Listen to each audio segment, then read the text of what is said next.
얼마 전에 어린이집에서 낮잠을 재우다가 정말 불행한 일이 일어났죠. 여러분 알고 계시죠? 저도 진짜 마음 아프더라고요. 근데 선생님은 오죽 답답했겠어요. 재워야 되는데 단체 생활이니까 다 같이 재워야 되는데 애는 안 자고 오죽했으면 애를 눌러가지고 재우려고 했겠어요. 그래서 어린이집 선생님들한테 제가 말씀드리고 싶은 것은요.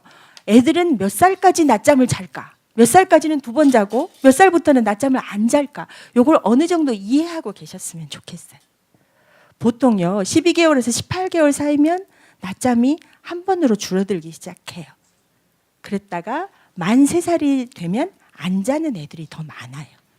예를 들어서 어린이집 선생님이 4살짜리를 억지로 재우려고 했다면 좀 무리수를 두는 거죠.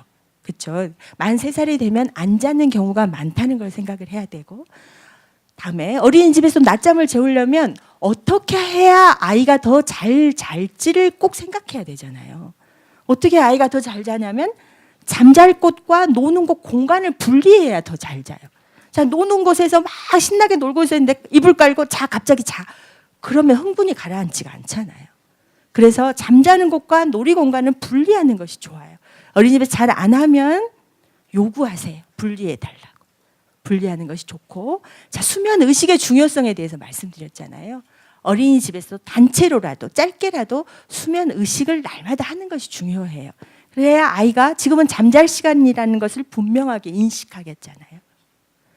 그래서 낮잠을 자는 나이, 그다음에 수면 의식, 잠자리 분리, 이것을 반드시 하는 것이 좋고, 만약에 그래도 잠을 안 자는 아이가 있겠죠. 어제 무슨 일이 있어서 몽땅 자버렸어요. 또 뭐 오늘 아침에 코코아를 너무 많이 먹었어요. 라든가 뭐 이런 것으로 못 자는 경우도 있을 수 있잖아요. 그러면 다른 아이들 다 잠들었는데 얘만 못 자고 있다. 그러면 얘는 데리고 나와야 해요. 얘가 만약에 계속 두면 얼마나 지루하고 고통스럽겠어요. 다른 아이를 방해할 수도 있죠. 그래서 데리고 나와서 놀이공간으로 가서 다만 조용하게 놀아야겠죠. 인형만 가지고 이 자리를 떠날 수는 없어. 다시 가서 잘 필요는 없지만 이 자리를 떠날 수는 없어. 이 자리에서 퍼즐이나 인형을 가지고 놀아야 돼. 이런 한계는 정해주고 그렇게 해야겠죠. 그리고 더 중요한 것은요. 선생님과 어린이집과 집이, 우리 가정집, 엄마의 집과 일과가 맞아야 돼요. 그렇겠죠. 그래서 어린이집 선생님은 엄마들에게 부탁해야 되는 거죠.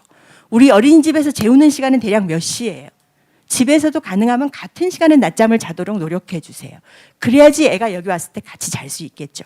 이것을 어린이집 선생님은 엄마들에게 당부를 해야 돼요. 한편 엄마들은 어찌해야 되나요?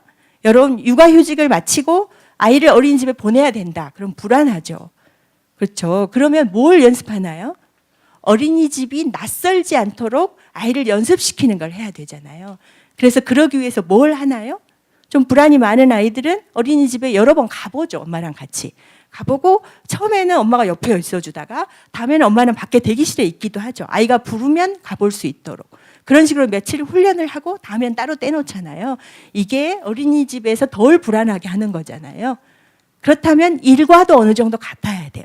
예를 들어서 항상 9시에 일어나던 애를 어린이집 보내기 위해서 갑자기 8시에 깨우려면 아이가 얼마나 힘들겠어요. 그러니까 점차 맞춰가야 되는 거죠. 기상시간도 맞추죠. 낮잠 시간도 아까 어린이집 선생님하고 얘기해가지고 낮잠 시간도 집에서와 어린이집에서 맞게 해야 되는 거죠. 다음에 더 중요한 건 뭐냐면요. 주중과 주말의 일과가 같아야 돼요.